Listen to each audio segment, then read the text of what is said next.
same climax as the gospel, so it's kind of a more like, lands the plane.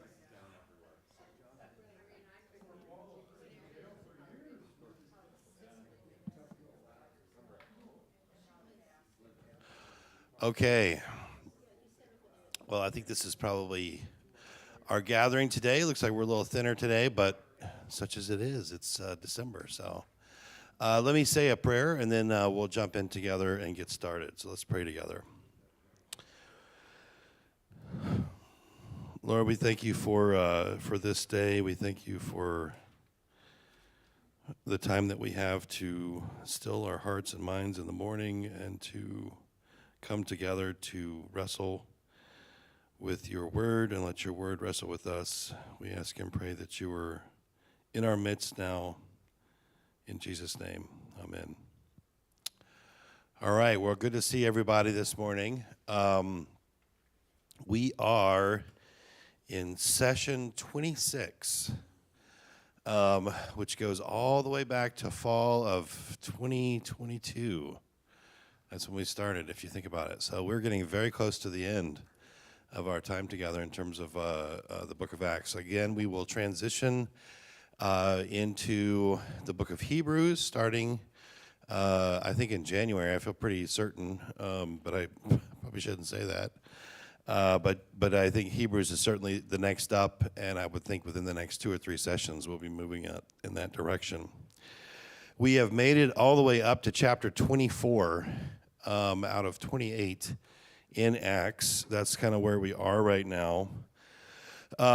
Sort of in the story, just to remind ourselves, Paul has gone out on a number of different journeys. We typically describe them as missionary journeys. They don't really use that language, but that's kind of what it is, I suppose.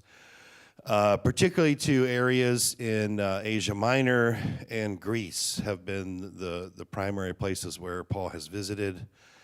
He takes 3 different of those journeys, and then he returns to Jerusalem. And so he's returned to Jerusalem. When he comes back, on his way back, he feels compelled by the Spirit to go back to Jerusalem and believes that God is going to open the door and send him also to Rome, which at the time, in his mind and in the mind of the average person, would have been something like the center of the world, right? So if any place where there needs to be a gospel preached, you would think that would be it. So that's one of the appeals, I think, for going to Rome. And as he returns to Jerusalem, as he's returning, he is warned that there's danger, that he's going to face danger. And some of those who warn him that he's going to face danger beg him not to go. He says, in some sense, yes, danger, but nevertheless, this is my path. And so he does return. Without going into all of the detail, when he arrives in Jerusalem, he winds up trying to appease particularly Jewish Christians who are concerned about Paul, who have a perception that Paul is actually undermining Jewish identity with the gospel message that he's preaching, and the implications, I think, especially of that message, which are that Jew and Gentile are together enfolded into a new people of God, without losing their particularity. That seems to be, I think, a good description of his vision. And he is seized in the temple, and that really kind of is the, I suppose, fulcrum point of the last part, in some ways, of the book of Acts. So he's been seized in the temple, barely escapes. His identity as a Jew is initially on trial, and then his identity as a Roman comes up, and of course, all the while, his identity as someone who's captive to Jesus and trying to fulfill a commission from Jesus is central to the story. While he's in Jerusalem, after a riot, basically a frenzied riot that is, I think Luke tells us, the way he tells us about it in order to convey to us the sort of irrationality of the riot, but also the genuine danger that Paul faces. And if we didn't capture that, then we hear about a plot to kill Paul, in which a large group of people, the text tells us 40, but that might be symbolic, but it certainly indicates a large group of people who have decided that either they're going to die or Paul's going to die. Right? If you remember, that they will not eat or drink until they have had a chance to end his life. He is then absconded, kidnapped, whatever we want to say, through a ruse from Jerusalem to Caesarea. And I think at this time, certainly Caesarea is a more important political center. I don't know that it might be the capital of the province of Syria, but I think I'd need to check my kind of historical research on that. I don't know, but it's definitely where the governor is residing. He goes up there, and the governor at the time is a man named Antonius Felix. We know just a little bit about Felix from other sources, from Tacitus and Josephus, and the story that comes through to us is not great. And I think it'd be fair to say that one of the things that we're going to encounter in this latter part of the book is more and more figures of human authority and power who nevertheless are compromised or compromising, which raises, of course, the question, to whom do you look for hope, right? Or who's in charge is a question actually that I asked you to consider as we head into this. So just prior then to the scene that we're going to pick up on here, Paul's accusers in Jerusalem, which would be the leadership, have come up. They've brought a lawyer with them, and we've already heard the scene has been set. Paul has been brought out in front of the governor, and Tertullus makes an initial opening speech, which we talked about last week, which of course was full of flattery, which was a normal thing, in fact, in those days. But it also sets up kind of the charges, right? That, Tertullus appeals to the fact that Felix has been very good for the region. He's worked for reforms and for bringing order. And here's this rabble-rouser, Paul, who's basically a parasite, is the way I think that, if I can recall correctly, but a pestilence, that's what it is. So a disease, essentially, that threatens the body politic, that threatens the order that Romans would have prized so very much. And so that has now been stated, that Paul essentially is a pestilent fellow, causing all kinds of trouble, and in fact, he caused a riot in the temple in Jerusalem, and that's why he was seized. We know the last part, of course, is false, at least according to the way that Luke tells us the story. So that's where we pick up today. So, I guess I kind of went through all this, didn't I? Sorry. So the last session here, all this material, right? Lysias attempting to hold a hearing to find out the charges against Paul. After the discovery of the plot to kill Paul, he's transferred to Caesarea. And the leadership, is still really hell-bent, we might say, on being rid of Paul. And so within 5 days, I think the text tells us, they make their way up to Caesarea, which I think is meant to kind of convey to us is pretty rapid. And then during the audience before Felix, and as we move through actually the next 2 or 3 chapters, I think, we're going to find these folks holding positions of authority are both compromised or compromising, or they're either one or the other, which I think is meant to make clear to us the corrupt nature of much of human power, which is a theme that we've already encountered in the book. It raises the question of who is really in charge, also a theme that we have encountered in the book, and one that we encounter, of course, in the gospel in general. So that leads us then to our opening text. So if I could have a volunteer who is willing to read our opening passage. We do have a mic right here. Just turn to the...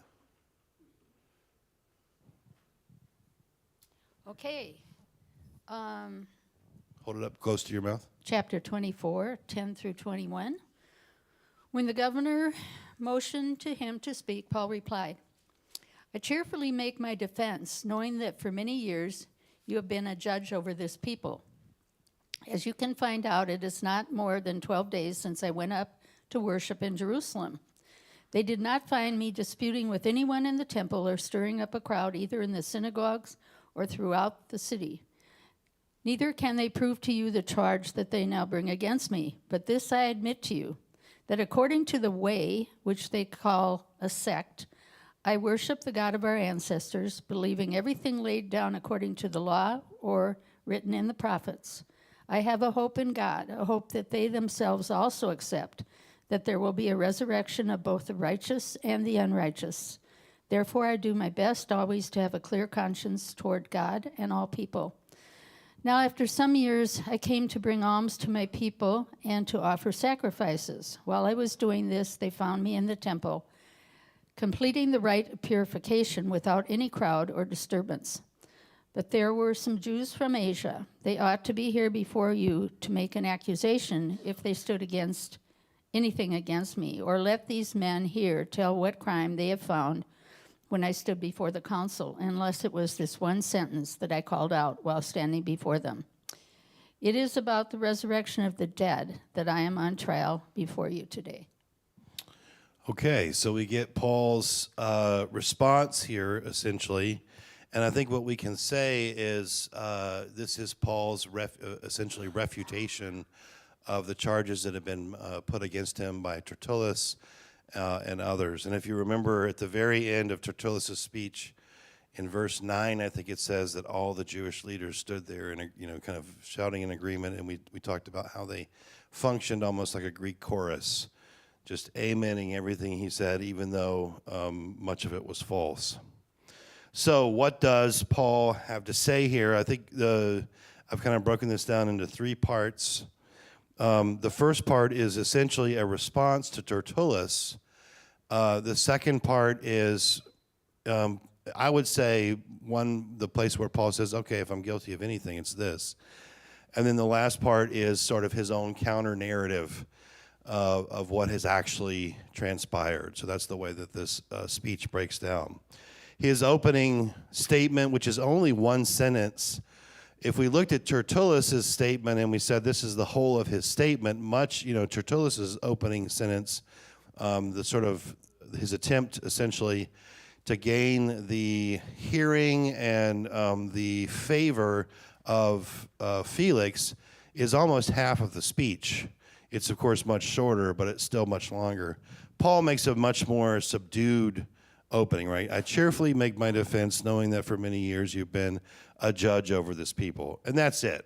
Not you're the most magnanimous, amazing thing, you're the best thing since sliced bread, et cetera, especially if it was kosher bread. Boom. That didn't land very well. I don't know.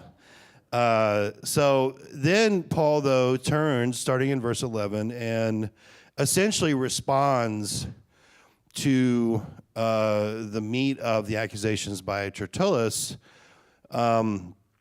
first by pointing out that he hasn't been in Jerusalem long enough to do any of the things that Tertullus is even blaming him of doing, accusing him. Right? He says, as you can find out, it is not more than 12 days since I went up to Jerusalem to worship. They did not, and then of course he goes on, they did not find me disputing with anyone in the temple or stirring up a crowd, either in the synagogue or throughout the city. Neither can they prove to you the charge that they now bring against me. So Paul has barely been in Jerusalem. He doesn't have the network or power to do the kinds of things. I think it's sort of the implied response that he's being accused of by Tertullus and others. He was not engaged in disputation, so he wasn't in the temple rabble-rousing, which is sort of the picture that you get of the charges brought against him. And they can't prove anything that they're saying, essentially, right? What was he doing? He was simply in Jerusalem to do what Jews do when they go to the temple, which is to worship. And this, of course, would have been completely unthreatening to someone like Felix. It would have been unthreatening to a Roman governor who was concerned not just about keeping public order in general, but anyone who was governor of this region knew that the hot spot was Jerusalem, was Palestine. And so they were always kind of concerned about what was going on there. And there were many concessions made around questions about the temple, et cetera.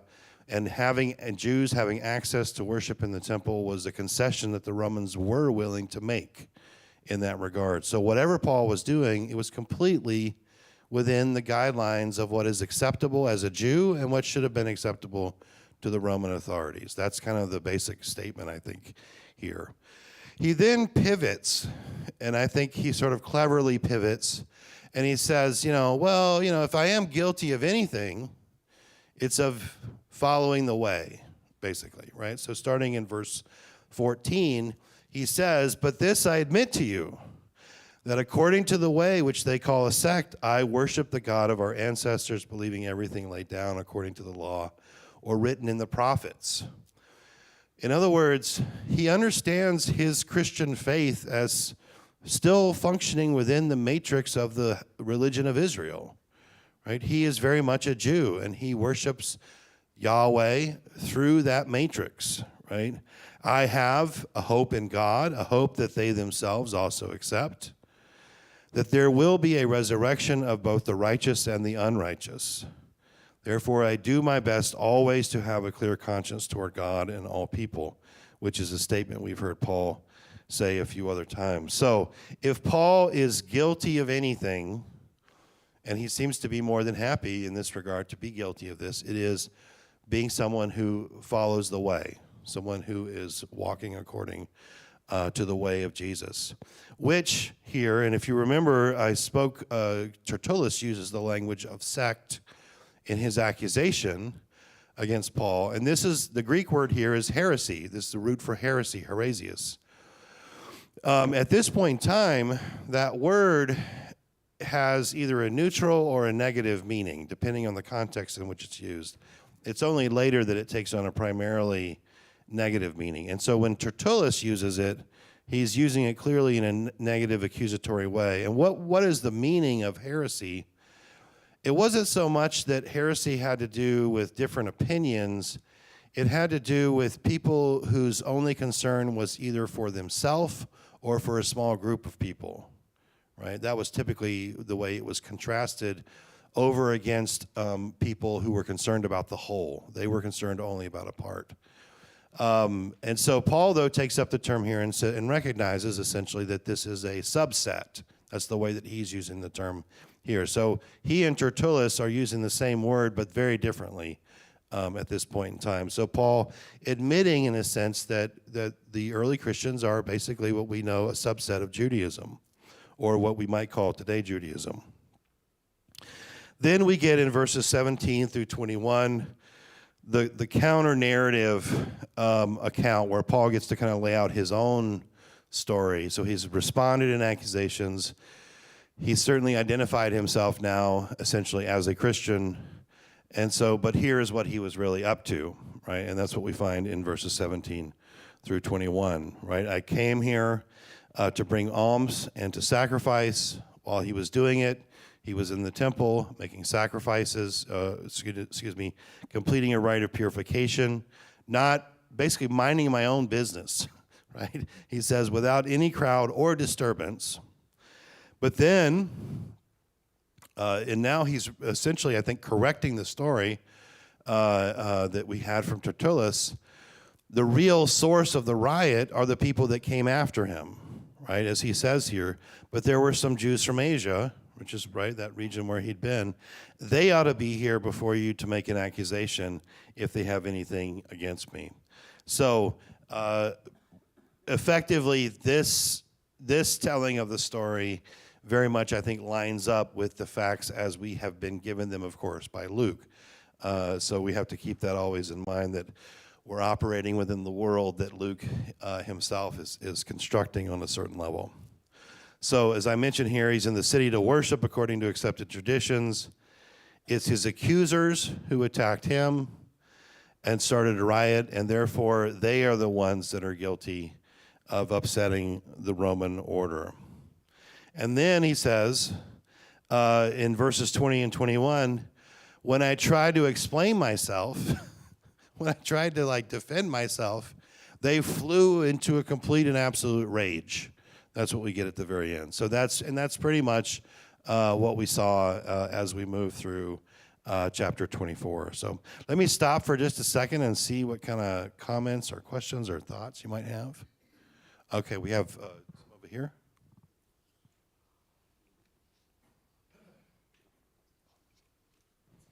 Okay. This might be minor, but for some reason it's jumping out at me that Paul was offering sacrifices and going through the rite of purification.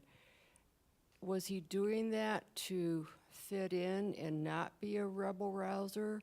Or did in light of what Christ was supposed to have done on the cross, or did Christians, was that common for Christians at that point? And when did they stop offering sacrifices and feeling a need for a rite of purification? Well, I can definitely say that they stopped offering sacrifices after the year 70 AD when there was no longer a temple. Yeah. So there's and that's only about probably 10 years from this point. So that's not very long after Paul. I think what you're kind of asking though is how did Jewish Christians navigate that Christian and Jewish identity?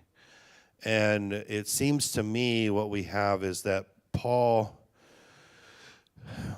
mostly speaks to Gentiles on this question, right? He speaks that Gentiles don't need to become Jewish, but we don't get the countervailing commentary from Paul about how should Jews continue to engage the law. And I think what we do get, the little bit that we get here and there, is that Paul believes that you're supposed to still uphold the law as a Jew. That's what makes you a Jew. And so keeping the law, keeping kosher, those things would be important as long as they didn't disrupt the fellowship, the Christian fellowship. So a Jew who's keeping kosher who decides they can't eat with a Gentile, that's not acceptable to Paul. But clearly what is acceptable to Paul is fulfilling certain rites, doing certain kinds of things. Now we know, at least in the background for this particular instance, is that Paul is trying to allay fears that he's simply undermining Jewish identity. So he's going to go through a rite of purification. And that rite, I think, has, in terms of the commentators that I looked at, most of them seem to think about it as Paul had been traveling around Gentile lands and needed to be purified in that regard. So, but that's about the best. This is a big question, actually. What you're asking is a huge question, because what Paul seems to imagine is a kind of intercultural, multicultural church, and in which Jew and Gentile are together, and very rapidly the church becomes an overwhelmingly Gentile phenomenon, and the inverse, which is never explicitly taught by Paul, but I think becomes more and more the case, is the loss of Jewish identity within the context of the Christian movement. And I don't know enough to know where the research is right now, but it's a very important question, not just for the early Christians, but I think also for how were they imagining the new community that God was forming, right? And we might think about it this way.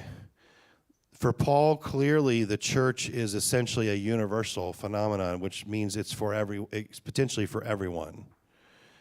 And yet he also seems to believe that you can maintain a particular kind of identity. And I mean that in terms of the Jewish side. We don't really get as much of that on the Gentile side. But how those fit together precisely, I don't think is as clear as we would like. And this is something that we continue to this day to struggle with, right? When we try to have churches that are multicultural, that are multi-ethnic, et cetera, we run into similar kinds of dynamics. What does it mean to just be Christian? And what do we mean by that? Typically, it's always encoded by some dominant vision, some kind of dominant cultural vision. So then how do we affirm the particularity without allowing particularity to become a wall that separates us? These are very much, yeah, I'm sorry, I could keep going, but you rescued me from that. Thank you. Well, related to all that, he says the resurrection of both the righteous and the unrighteous is this kind of a strange way of talking about the Gentiles being unrighteous. Is that right? Is what No, he's talking really about us. It's a sort of, these are eschatological categories, I think, that refer essentially to those who have lived upright lives. So maybe, of course, the mass of Gentiles he might have in his mind, I don't know, but the righteous and unrighteous is simply a basic Jewish notion that at the end all will be raised up and face judgment, both the righteous and the unrighteous. Yeah, in this case, it's resurrection to face judgment, I think. Yeah, that's more than likely that is what Paul intends here. Yeah. Yeah.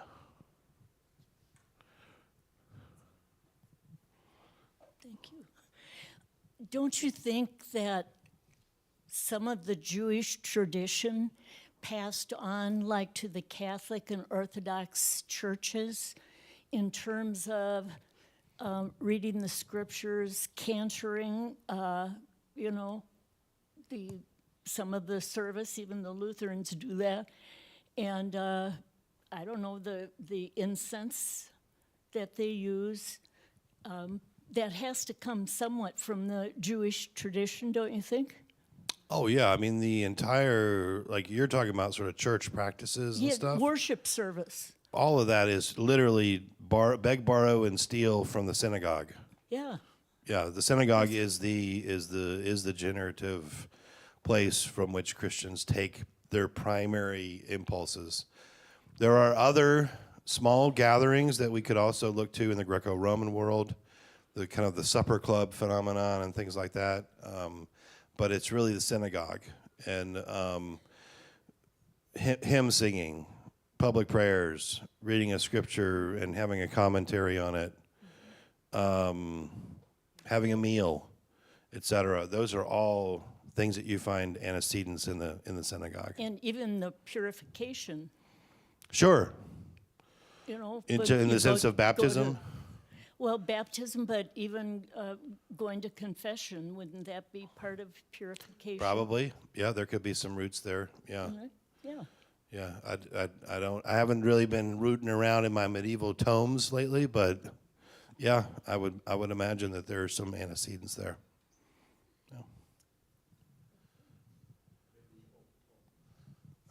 Yeah, my medieval tomes. Yeah. Christian, the word temple and synagogue are used sort of interchangeably, but aren't they quite separate? Temple and synagogue. You mean they're used today? No, in that day, 2000. No, there's a very different. There's one temple, and there's many synagogae. And Because in today's world, I would identify a synagogue as a Jewish church. a Jewish, yeah, sure, a Yeah. Jewish. Well, I And, mean, that would be a but it would be out of your own experience, absolutely, yeah. And yet I hear us now talking about Christians and Jews both going to temple and synagogue sort of simultaneously. Where did you hear that? It might be right up here. Okay.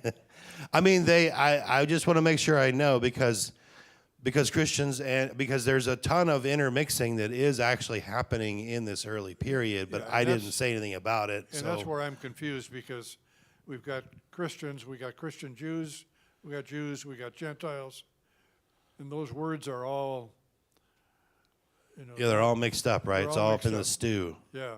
Yeah. And so then I'm trying to define, the temple, which is, as you point out, a single structure, and multiple synagogues.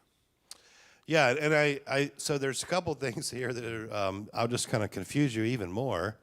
So I do think that there's one temple in Jerusalem, but there are many synagogues, right? In countryside in Palestine, wherever Jews are, there's a possibility of a synagogue, because literally the word synagogue, it doesn't refer to a building, it just means assembly. And in fact, early Christians use the word synagogue to describe the church. And there are early Jews around that time, and I mean early as in the early Christian era, who used the word ecclesia, which is the word for church, to describe synagogue. So they're actually using the words for synagogue and church interchangeably, because they both carry this meaning of assembly. So if you think about sort of like, a wheel with many spokes, like the hub of the wheel is the temple, and the synagogues are sort of out on the edges and the spokes. They're where people, particularly in the diaspora, are going to meet together to maintain their identity, to practice Torah, to figure out, how do I practice Torah when I can't go regularly to the temple, et cetera. Those are very important questions that diaspora Jews have to wrestle with. The temple is a temple. The temple is a temple. No, it's not considered. I mean, sure, yeah, but he's not asking about today. He's asking about back then. It's a massive complex. It would have been considered one of the great wonders of the world, Solomon's temple, which was of course destroyed. But then there was but Herod's temple was also very significant and enormous, and included different sections.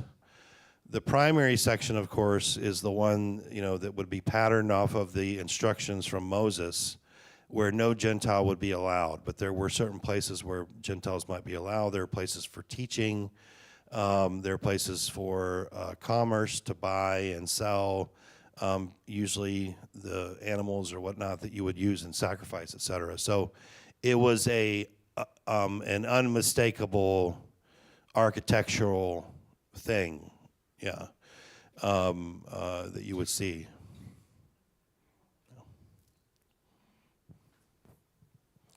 I don't mean to belabor this, but I live in St. Louis Park, where there's just about every form of Jewish whatever. Well, there's Let's be respectful. Just Jewish difference, right? Well, no, this is what I'm getting to. There is what used to be a Lutheran church is now called the Messianic Congregation, which is you're half Jewish and half Christian.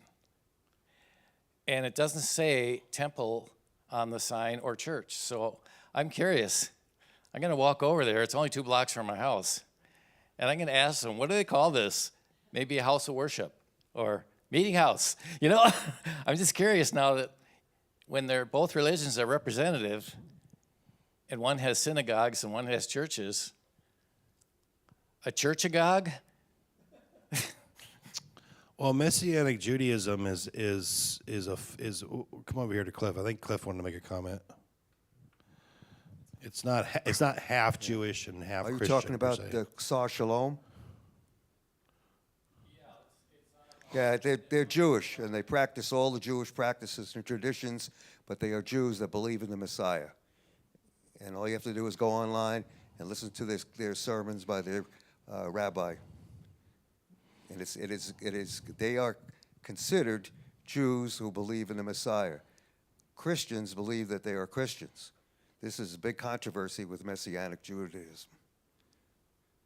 Yeah.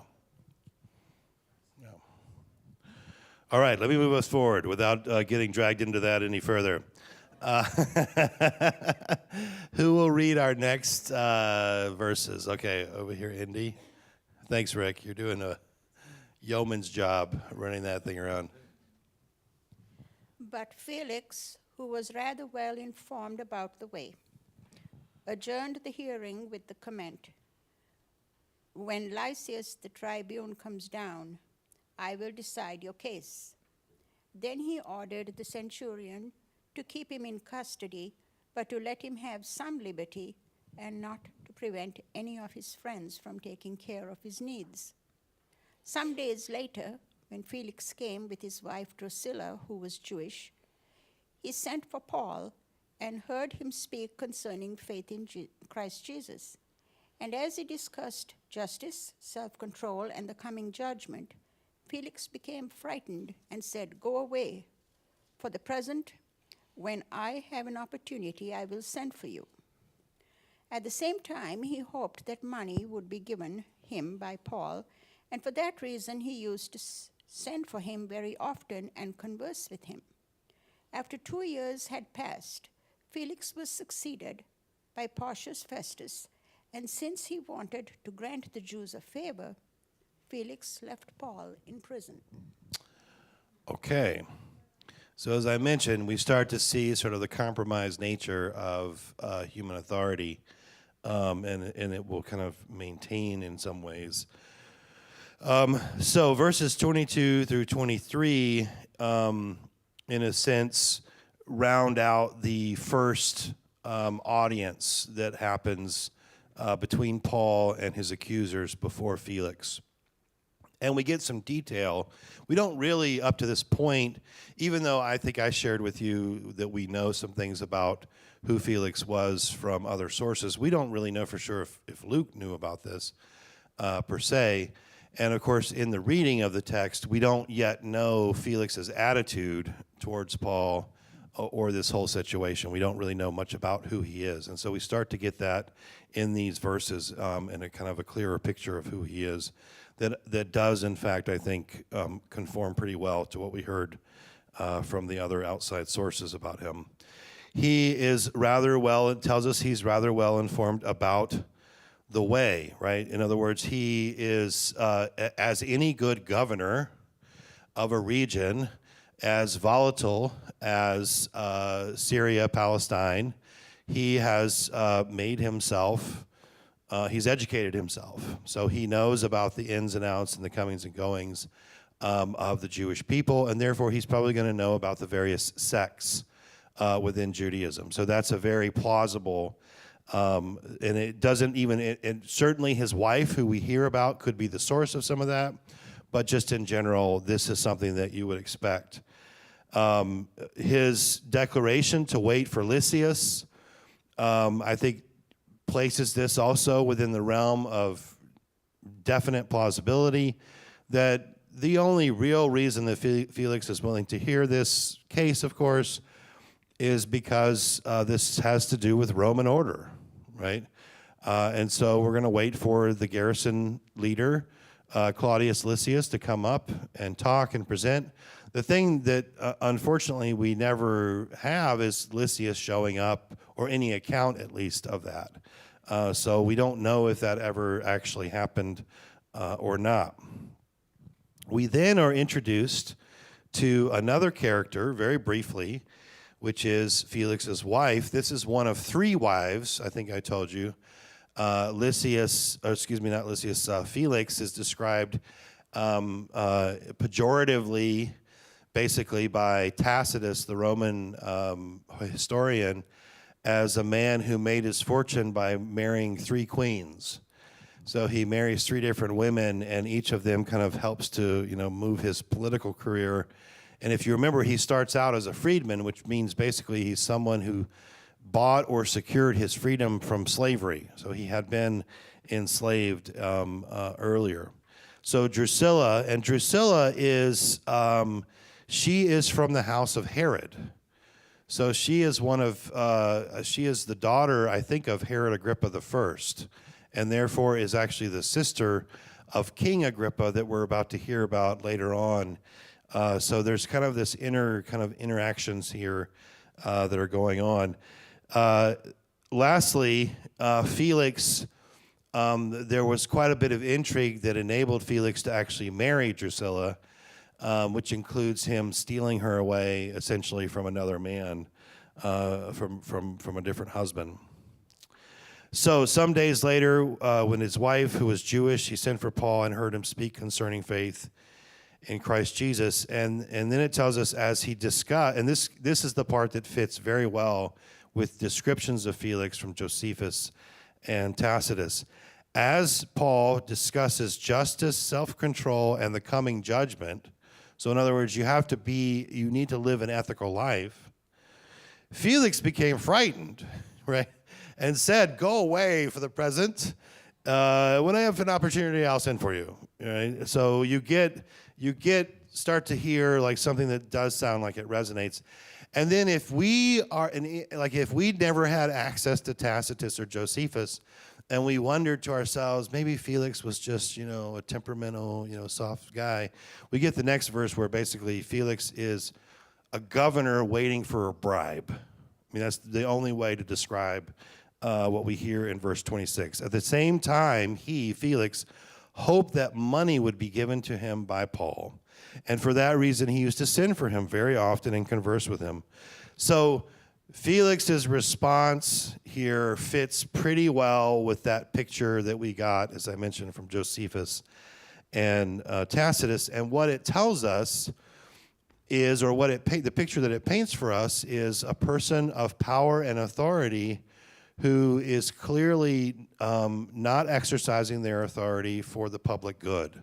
They're using it only for their own personal gain and power. And that, of course, again, also fits with what we know about who Felix is. Lastly, we get sort of a little tidbit here.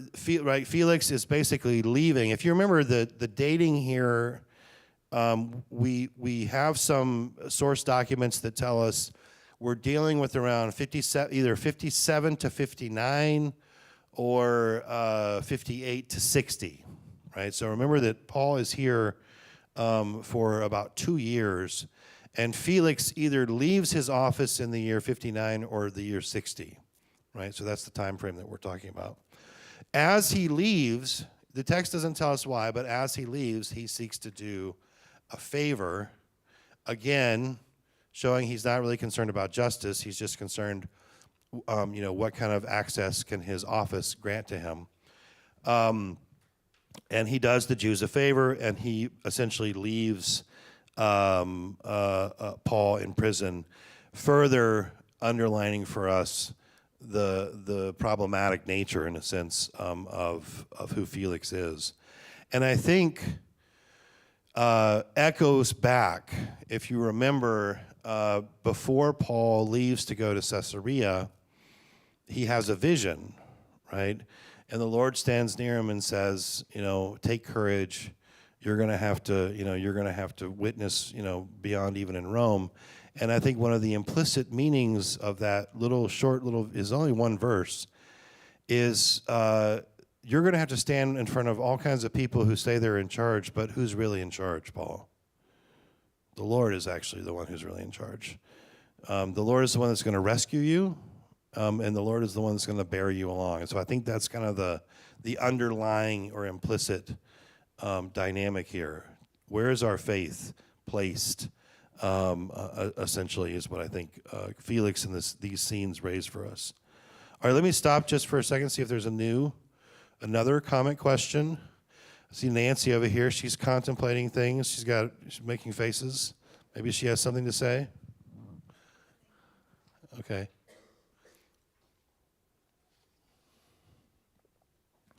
All right, well then let's meet the new boss, same as the old boss.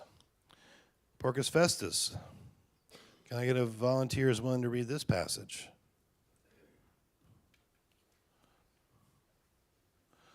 I think right over here.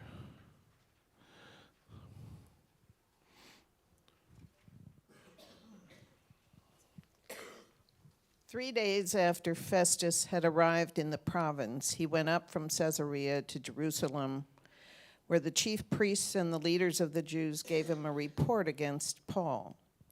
They appealed to him and requested, as a favor to them against Paul, to have him transferred to Jerusalem. They were, in fact, planning an ambush to kill him along the way. Festus replied that Paul was being kept at Caesarea and that he himself intended to go there shortly. So, he said, let those of you who have the authority come down with me, and if there is anything wrong about the man, let him accuse him. After he had stayed among them not more than 8 or 10 days, he went down to Caesarea. The next day, he took a seat on the tribunal and ordered Paul to be brought. When he arrived, the Jews who had gone down from Jerusalem surrounded him, bringing many serious charges against him, which they could not prove. Paul said in his defense, I have in no way committed an offense against the law of the Jews, or against the temple, or against the emperor. But Festus, wishing to do the Jews a favor, asked Paul, do you wish to go up to Jerusalem and be tried there before me on these charges? Paul said, I am appealing to the emperor's tribunal. This is where I should be tried. I have done no wrong to the Jews, as you very well know. Now, if I am in the wrong and have committed something for which I deserve to die, I am not trying to escape death. But if there is nothing to their charges against me, no one can turn me over to them. I appeal to the emperor. Then Festus, after he had conferred with the council, replied, you have appealed to the emperor. To the emperor you will go. Okay, yeah, so kind of a pivotal moment in some ways, at the end of the story at least. And we are now introduced to the next Roman governor, and I think it'd be fair to say that Festus comes off a little better than Felix, though there's going to be some stuff in there that makes you wonder to yourself, does anyone who holds this, is everyone who holds this position pretty much compromised? Because we get some of this with Festus as well, though it's clearly not as egregious as we might say with Felix. So these first 5 verses portray a vigorous governor who comes into office, and the first thing that he does is he goes to the hot spot and the trouble spot in his charge. So the province of Syria, which would have been a very large province, is, I think, typically what Porcius Festus and Felix are associated with. Palestine and Jerusalem would have been the most troublesome areas in that. So what's the first thing he does? He goes to the most troublesome areas. Why? Because it's his head if he can't keep things under order, and that is the primary thing that the Romans want. They want order because order means taxes, right? So that is what is driving all of this. So Porcius Festus, we don't know as much about Porcius Festus as we do about Felix. There really are not very many additional outside sources that can tell us about his character. We do know that he becomes procurator or governor sometime around 60 and leaves office sometime after 62. And so probably this window, 60 to 62, is what we're talking about. One of the reasons why I keep kind of highlighting this, and I haven't mentioned it prior to this, is that 68 is the year that the Jewish revolt begins. And I think for some it's even 66. And this is the revolt that eventually leads to the destruction of the temple. And it's the first of a series of revolts. And the final one ends in 130 with the complete destruction of Jerusalem. So my point is, we are but a hair's breadth away from all hell breaking out in this area. And so you can imagine the tension, right? You and I have been living through tense times when it felt like things were going to go crazy.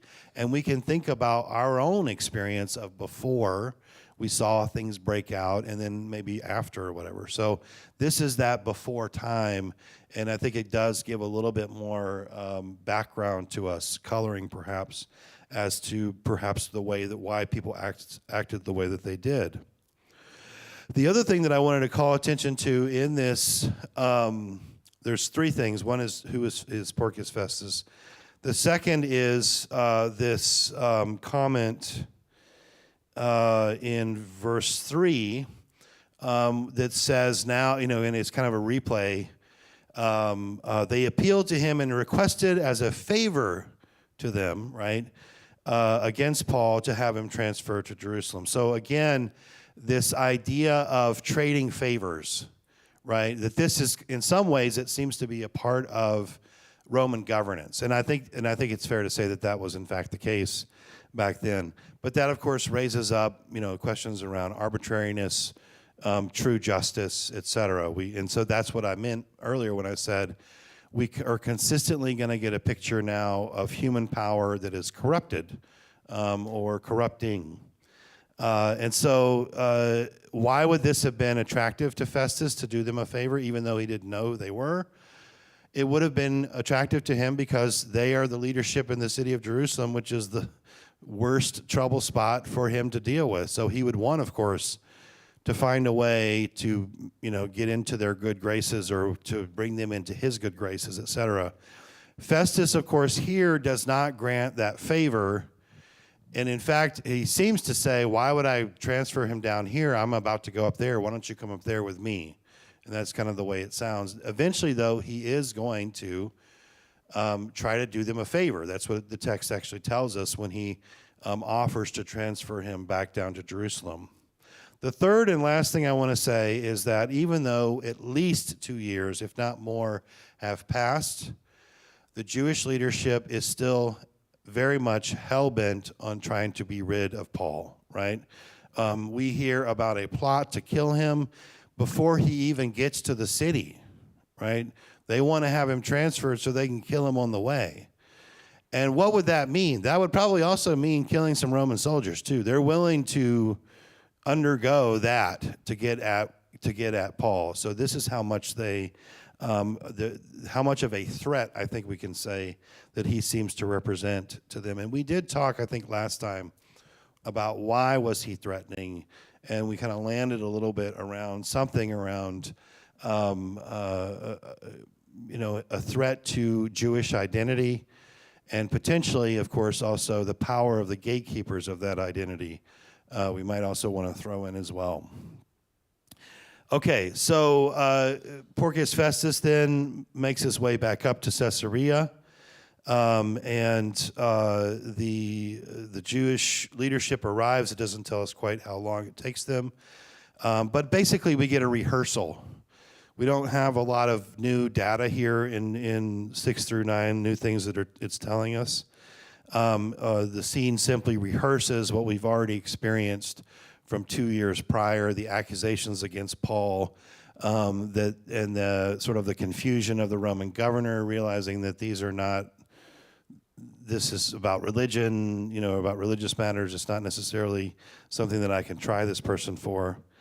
And then Festus at the end, and here we have it in verse 9, but Festus now, wishing to do the Jews a favor, the Jews here is Jewish leadership, asked Paul, do you wish to go up to Jerusalem and be tried there before me on these charges?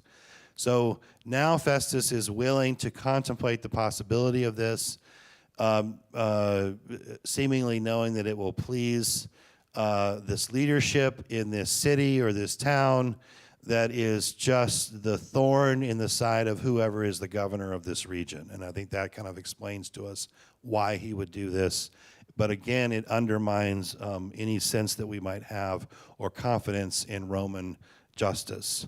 So he makes this offer. And we come then to this climactic moment in these chapters, which is Paul appealing to the emperor, right, in verses 10 through 12. Paul said, I'm appealing to the emperor's tribunal. This is where I should be tried. I have done no wrong to the Jews, as you very well know. Now, if I'm in the wrong and have committed something for which I deserve to die, I am not trying to escape death. But if there is nothing to their charges against me, no one can turn me over to them. I appeal to the emperor. So this is a kind of dramatic moment. And I think it seals, it further cements, we might say first, Paul, the itinerary that Paul had already believed he was going to go on. We heard about that all the way back in chapter 19. And we follow the story as we move into chapter 28. But if you know anything about the history beyond Acts, you know that Paul eventually is, at least according to tradition, he is killed, he's executed in Rome in the year, I think it's 64. He's killed in one of the persecutions, the one typically associated with Nero. So it both cements this and it seals his fate in a way. So what can we say? Paul clearly understands that a change of venue is going to be deadly. He doesn't know, I don't know if he knows anything about we don't know if he knows anything about the plot to kill him, to ambush him, but he knows that Jerusalem is not going to be a favorable spot for him. And more than likely, he would not make it out alive. It's not entirely clear. This is just as an aside. Historians argue over this. What exactly appealing to the emperor? What did that mean? What did that constitute? Was every Roman citizen able to do this? Did it require an immediate response from the person in authority, et cetera? So, but we don't get an explanation here. We just get that it works. It seems to work. And this secures Paul then and his safety and moves our story along in a different direction. All right. Let me stop for a second and see what kind of thoughts, questions, comments. We have one over here. I'm just trying to keep track of the dates. And what were the dates of Felix? I have down 69, but that couldn't be. No, that's not. It would be 59. 59. Yeah. So it's either 57 to 59 or 58 to 60. That's sort of those are the two options. And the other was, what was the 100, what was that the entire Jerusalem was destroyed? What, you said something about? Oh, all of Jerusalem was laid waste in 134 or something like that, or 134, yeah, okay. Thank in you. the 130s, yeah. 70 though, obviously, is typically the big year. In 70, the temple itself is destroyed. Yeah.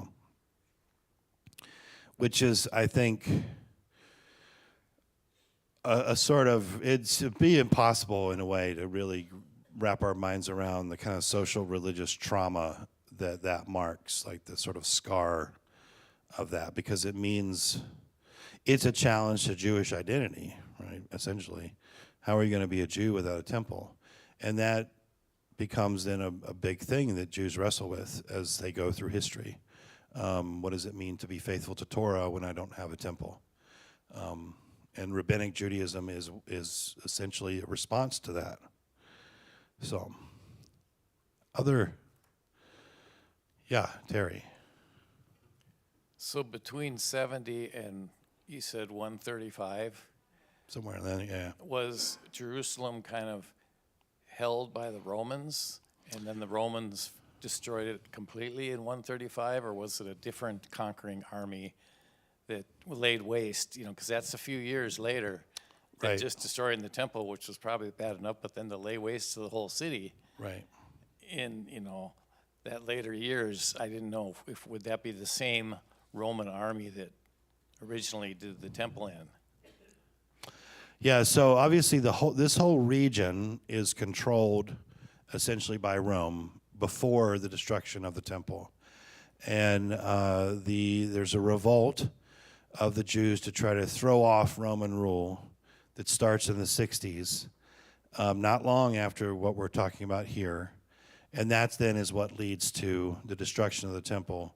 And then there's a bit of a lull, and then there's a second Jewish revolt that's a little bit closer to the end of the century, and then there's a third Jewish revolt. But all of these cases, the idea is the attempt to throw off Roman rule, and it kind of is inspired in a way by the Maccabean revolts that had happened a couple hundred, 200 or 300 years prior to that.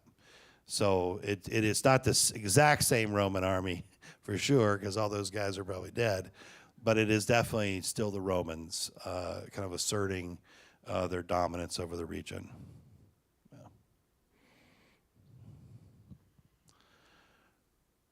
Yeah. Yes, Tom. When was Masada destroyed? I feel like Masada is connected to the destruction of Jerusalem, but I'm not sure. Yeah, so that would have been in the 120s, 30s, or I guess it would be after the destruction of Jerusalem, wouldn't it? So it would have to be in the late 130s. Somebody can Google it, and it'll come right up. The Pharisees, Sadducees, and what were the other group you talked about it last week that are The Zealots? the Zealots? It was Zealots that were still continuing the offenses against Rome and why Jerusalem was destroyed later. And then the final thing was those Zealots that retreated to Masada were destroyed there. Yeah, Is that correct? I think that's right. I mean, that sounds, without having looked at it recently, that sounds quite correct, yeah. So the siege of Masada by the Roman troops was from 73 to 74. Okay, so it's the first. So it's just after the destruction of, So siege of of Masada the was by Roman temple. troops was from 73 to 74, Common Era, at the end of the first Jewish-Roman War, okay. ending in mass suicide. So then it's not after the destruction of Jerusalem, it's earlier. Yeah, it would be after. 70 versus 73, Well, the 74. destruction of Jerusalem is at 130. Oh, the 131. Yeah.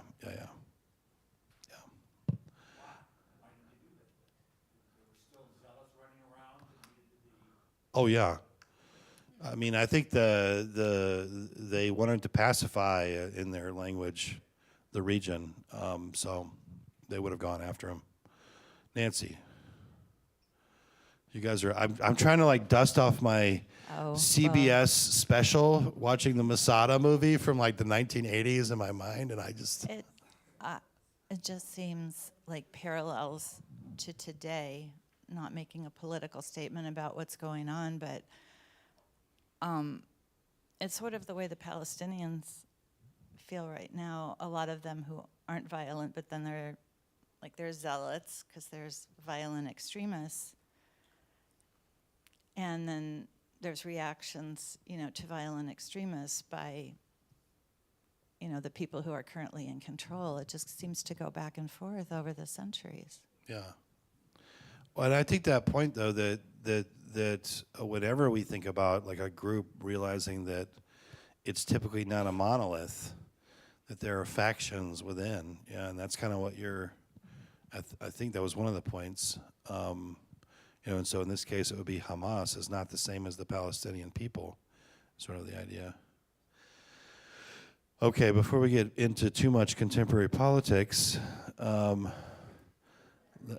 it's always there. I mean, this stuff, no, we're not reading the Bible without it. It's still there. So let's turn then to our next scene, which sets up really a climactic scene in a way for this part of the book. So can I get a volunteer?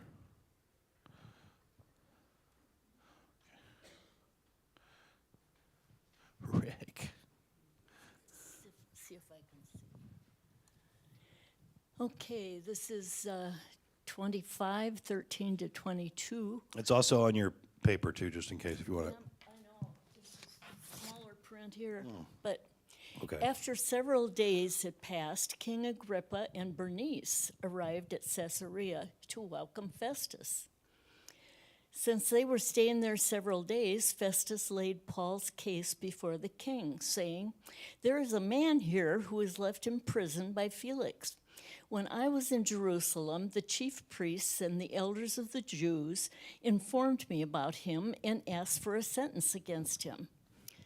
I told them that it was not the custom of the Romans to hand over anyone before the accused had met the accusers face to face and had been given an opportunity to make a defense against the charges. So when they met here, I lost no time, but on the next day took my seat on the tribunal and ordered the man to be brought. When the accusers stood up, they did not charge him with any of the crimes that I was expecting. Instead, they had certain points of disagreement with him about their own religion and about a certain Jesus who had died, but whom Paul asserted to be alive. Since I was at a loss how to investigate these questions, I asked whether he wished to go to Jerusalem and be tried there on these charges. But when Paul had appealed to be kept in custody for the decision of his imperial majesty, I ordered him to be held until I could send him to the emperor. Agrippa said to Festus, "I would like to hear the man myself." "Tomorrow," he said, "you will hear him." Okay, so we have here then a little rehearsal. We have some new characters introduced to us and a rehearsal of what has happened, but it's a rehearsal with a couple of slight tweaks to make Festus appear in the best possible light, just like Felix or Lysias we'd heard from before. So verses 13 and 14a give to us these new characters, and these are going to be characters that we're going to come back to next week when Paul gives his final big speech in the whole book of Acts. He's going to deliver a speech both about the case, but then also he's going to preach the gospel essentially to Agrippa and Bernice. So who are these figures? The key one, of course, is the one listed here as King Agrippa. He would have been known as Agrippa II, and he was the son of Herod Agrippa I. Around the time of this scene, he's probably about 30 or so years old. Bernice is his sister, as was Drusilla, who we heard about earlier, who was married to Felix. There are rumors, though, of an incestuous relationship between Bernice and Agrippa that are circulated also with Tacitus and others.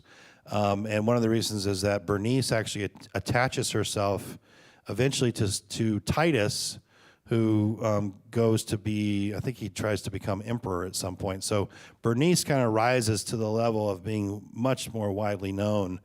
And that's one of the reasons why we have some of these potential rumors that she had an incestuous relationship with her brother. They come on the scene, and I think one of the things that is important here, of course, number one is that this is dignitaries, in a sense, visiting the new governor, right? That's an important detail. But it's also, they are going to know the region, right? They're going to understand the ins and outs of the Jewish people, Jewish tradition, religion, the different sects, etc. So they're going to know a great deal about the context in which Festus now finds himself. And I think their presence, in a way, makes some of the scene that we're going to see here in just a minute all the more plausible. At the same time, I'm going to offer a kind of troubling reading as well, and I'll come back to that in a minute. The last thing to note is that Agrippa here is the last of his line. When he dies in 92, that is the end of the line of King Herod, basically. So King Herod that we know about, who goes all the way back to the attempted assassination of Jesus, what we hear about in the infancy narratives, his line comes to an end essentially here, which is kind of an interesting sort of bookend with this figure. So Festus gives to Agrippa a detailed story about Paul. What is Paul doing here? And he does so, though, in a way that, much like Lysias had done before, puts him in a positive light.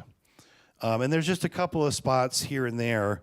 One is, of course, he names the fact that Paul was left in prison. This is not, I don't think that this is simply a statement of the facts. I think this is an attempt by Festus to say, I've inherited this problem from Felix, who wouldn't take care of it. And so I'm kind of frustrated, frankly, that I've been asked to do this. He also gives to us a detail in verse 16 that we heard nothing about earlier in the story, though, again, we don't have, maybe Luke was not privy to it, but it does seem to put Festus again in a better light. And that is, I told them that it was not I told them, being the Jewish leadership, that it was not the custom of the Romans to hand over anyone before the accused had met the accusers face to face. Well, we didn't hear that out of him. And so I think Luke is at least leading us to see that even Festus, who is much better than Felix, is still not compromised. I mean, he's still willing to kind of put himself in a positive light in ways that may or may not really cohere to the truth or the facts. And then the way at the end, I guess as we get down here to verse 20, since I was at a loss how to investigate these questions, I asked whether he wished to go to Jerusalem and be tried there on these charges. And so that makes this sound like a relatively innocuous transfer, which we know as the readers is not, and is very far from it. And probably Agrippa and Bernice would have some knowledge that could have been very dangerous for Paul. But of course, the text doesn't tell us. We're sort of gleaning this, I suppose.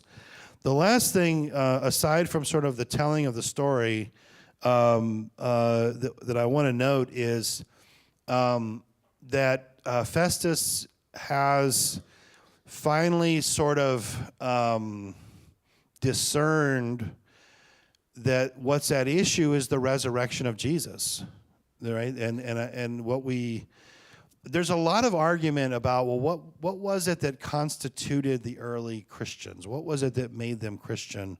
Was it the teachings of Jesus? Was it the miracles of Jesus?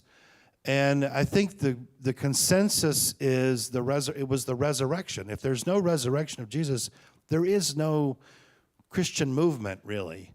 Because almost all of the teachings of Jesus you can find among other rabbis. And you can find lots of stories of miraculous healings and things of that nature. So potentially there are other people who might have done the same thing, but it is the resurrection. And I think this is there's a kind of crux element here that we get. So a certain Jesus who had died, but whom Paul asserted was alive. That is what's really at issue, the way that Festus describes this.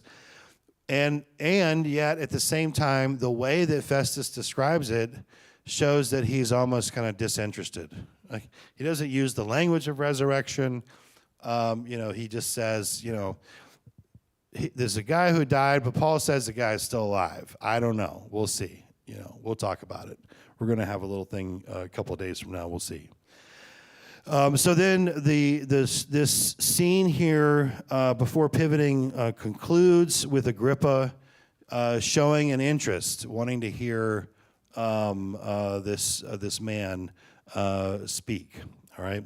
So let me move us. Just given the time, I'm going to move us into the very last bit of text that we're going to deal with today. Quick question. Yeah. How does Luke know all this? This is a personal conversation between the two of them. How does he know that? I think it'd be fair to say that, this is where we see some constructed elements, some plausible descriptions. Maybe he has some access through servants. We know that, oftentimes there were servants who served very high up. So like slaves in the emperor's household, an emperor's wife, et cetera, might become a Christian. So you might be privy. But at the end of the day, I don't know that answers the question that you're talking about. I think it's a valid one. But that then leads us to, why is he telling us the story the way that he's telling us, right? Because he's obviously trying to make a point, and that point, I think, is the state, in a sense, Rome, would seem to be the house, right? Would seem to have all the power. And what we're going to find is oftentimes it's corrupt, and at other times, the real power is God, the Spirit at work, and that's sort of seems to me to be sort of the central component of this. All right, so let's move then into the last little bit of text. Thank you. So on the next day, Agrippa and Bernice came with great pomp, and they entered the audience hall with the military tribunes and the prominent men of the city. Then Festus gave the order, and Paul was brought in. And Festus said, "King Agrippa, and all here present with us, you see this man about whom the whole Jewish community petitioned me, both in Jerusalem and here, shouting that he ought not to live any longer. But I found that he had done nothing deserving death. And when he appealed to his emperor majesty, I decided to send him. But I have nothing definite to write to our sovereign about him. Therefore, I have brought him before all of you, and especially before you, King Agrippa, so that after we have examined him, I may have something to write. For it seems to me unreasonable to send a prisoner without indicting the charges against him." Okay. So, I have described this as a kind of a troubling scene, and I'll get to what I mean by that in a minute. It is sort of a variation on a theme that we find in the Gospel of Luke and Acts, which is the scene of a poor, disempowered person being brought before the powerful, and the powerful showing up, and showing out. And by the end of the scene, you're kind of scratching your head. And we're not going to be able to get to the end of the scene today. By the end of the scene, you're left scratching your head, well, who really is in charge here? And so Paul's gospel message to these people is going to put some of them on their back feet. So that is yet to come, all right? But as I mentioned here, you have the dignitaries entering. It reminds you of other trial scenes. And the purpose, I think, often of those trial scenes is precisely this question: who's really in charge? Festus orders that Paul be brought in. And this reminds us of Paul's status, right? He hasn't been found guilty of anything. No one's been able to prove anything. And yet he still remains a prisoner. Part of this, of course, at this point is his own being compelled to appeal to the emperor. So I suppose we could say he plays some role in that. But in a sense, this has been put upon him. Now, verses 24 after this, 24 through 27, gives to us, I think, a kind of plausible rationale from Festus's point of view as to why this whole scene is going to take place. This whole scene is going to take place so that I can gather the facts I need to gather to write the report that I need to write, right? So Festus offers us a description, right? He basic points here. Paul is a source of contention, but I haven't found him guilty. But he insisted on going to the emperor, and that's what's led to this present moment. I need to gather information, and that's very plausible and true. You were not supposed to send someone on to be tried by a superior or to be heard without information on the trial. That would make no sense. So all that is very plausible, right? What is underneath it, though, is that he could have just gone. They didn't need to have this whole scene for him to gather this information.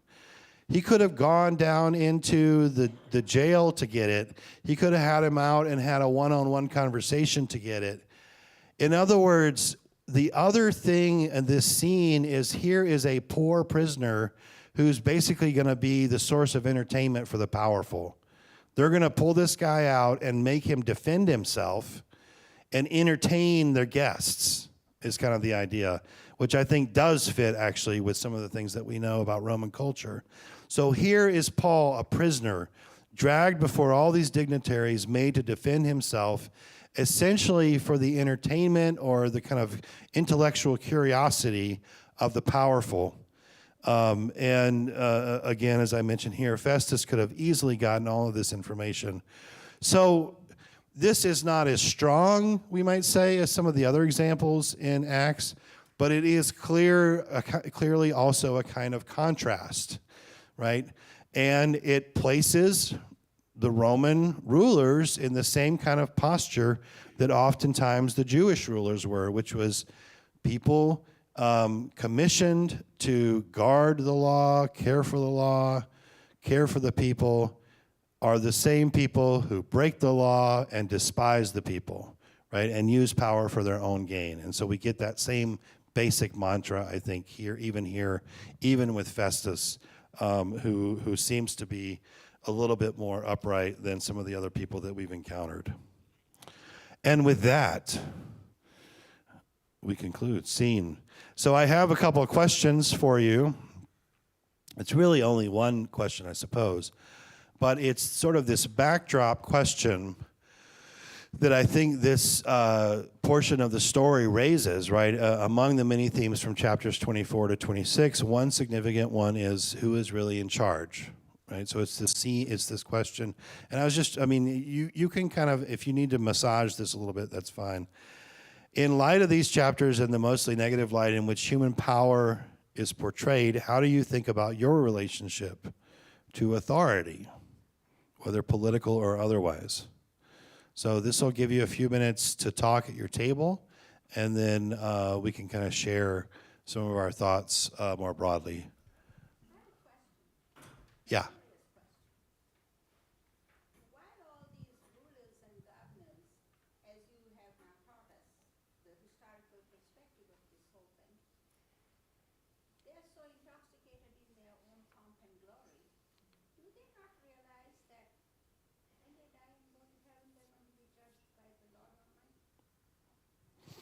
Well, Felix surely did, and he wanted Paul to shut up about it, right? I don't know. It depends, I suppose, on the person you're talking about. What's their religious tradition?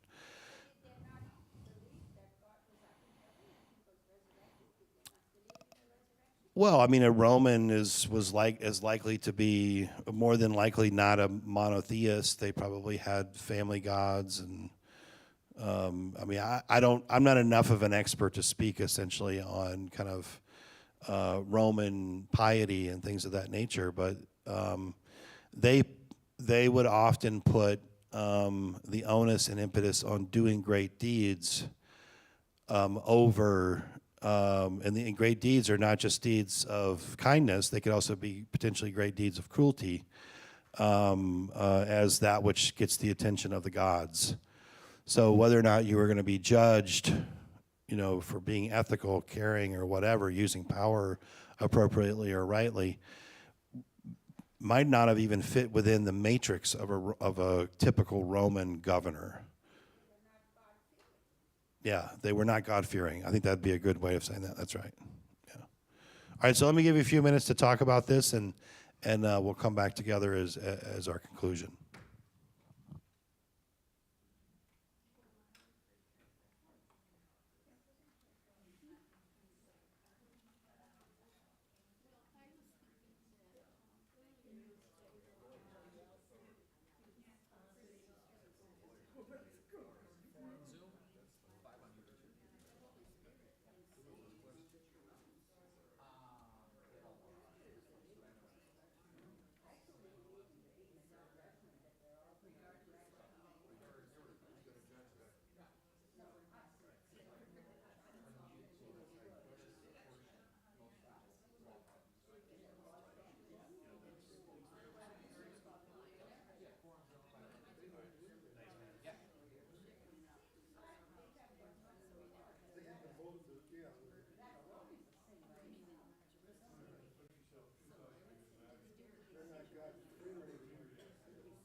One more minute.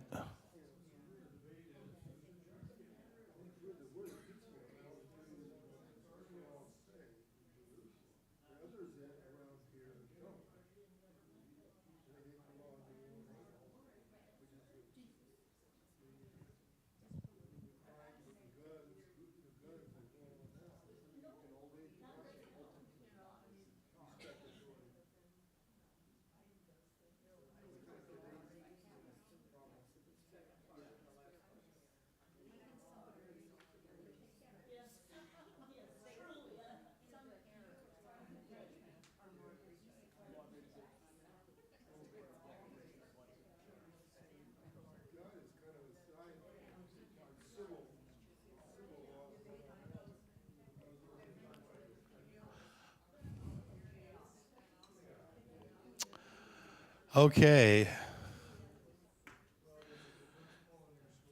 So let's come back together. What did you come up with at your tables? Right here, Linda. Well, I had been introduced to Romans 13, which is Paul writing, and he says everyone must submit himself to the governing authorities, for there's no authority except that which God has established. The authorities that exist have been established by God. Consequently, he who rebels against the authority is rebelling against what God has instituted, and those who do so will bring judgment on themselves. So he's going along with each level of authority that he's been presented with. I mean, he's making his defenses and stuff, but he's not on the side of the zealots or those who are going outside of the political structure to try to undermine it. Yeah, and that's actually a complex text too to read, and has had a pretty checkered history in sort of the reception history, but it has typically often been read in the way that you just mentioned, which is that one obeys the authorities, essentially. I think what we see, though, constantly these other countervailing messages too, and Luke at least is challenging us to think a little bit along those lines, but probably not as provocatively. Like if we were reading the book of Revelation, where Rome is described as a whore, you would have a very different set of vectors about what authority should be obeyed or not, et cetera. So, but thank you. That is a good place to start, I think. So that Romans 13 text. Anyone else? Well, I do want to thank you very much for sticking with me because we are kind of in those waning sections of the book of Acts where we're kind of gleaning as much as we can out of the soil. And there is stuff, I think, to be found, but it takes a little bit of imaginative, engagement. So I really appreciate all of you coming each Monday. We have one more Monday that we'll meet in December next week. We'll take off, I think, about 3 or 4 weeks and start again in mid-January. I think we may have 2 sessions of Acts left total, which means we would have one more, and then we would have the last one at the beginning of the year. You better show up for the last one. Don't you mail it in. And then we'll transition to the book of Hebrews. So anyway, thank you all so much. I pray that you have a blessed rest of your day as we move through Advent. Let me pray us out as we go forth. Lord, we thank you for this day. We thank you that you are a loving God, that you see and forgive us for the ways that we fail, the ways that we actively do things that harm, and also sometimes leave undone things that would help others. And yet you come alongside us, lift us up, forgive us, and send us out to yet again be your people in this world. And I pray for my brothers and sisters that that they will continue to live into what it means to be a people of hope, a people of peace, a people of joy, and a people of love during this Advent season. We pray now for your Spirit as we go forth. In Jesus' name, amen.